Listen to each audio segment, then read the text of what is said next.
What happens if you take a bunch of different glitter, some epoxy resin, and dress like you are about to work with Walter White? I am getting ready to craft new dice for Dungeons and Dragons, and here you can see me mixing the epoxy for them.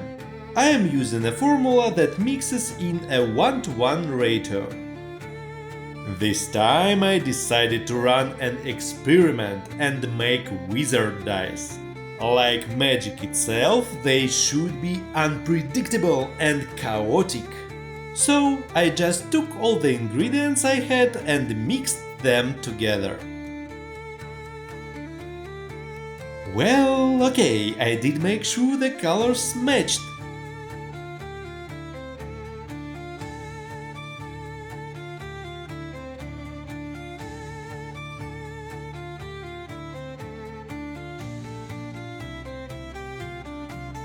For some reason, a wizard to me is associated with blue and gold.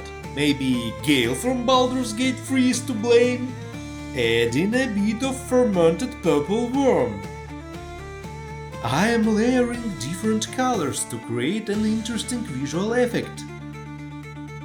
The magic has already started happening. The mold is heating up, which means the process is underway. And whether it's turned out well or not.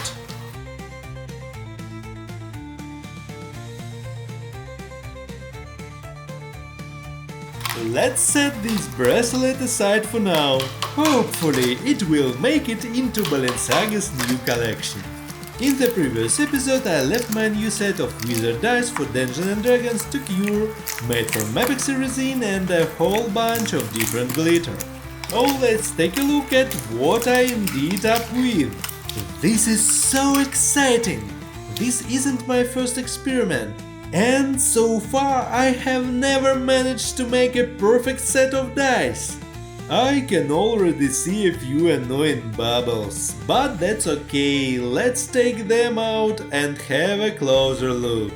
Yep, the magic turned out to be quite reckless. Lots of bubbles and chips, but I like the overall design. The purple worm extract settled alone on the side of the dice. It's shiny, which is already a good sign. Let's say these are the dice of the wizard who's just beginning to learn magic, and together they look pretty good. And they're ready to the game, I think.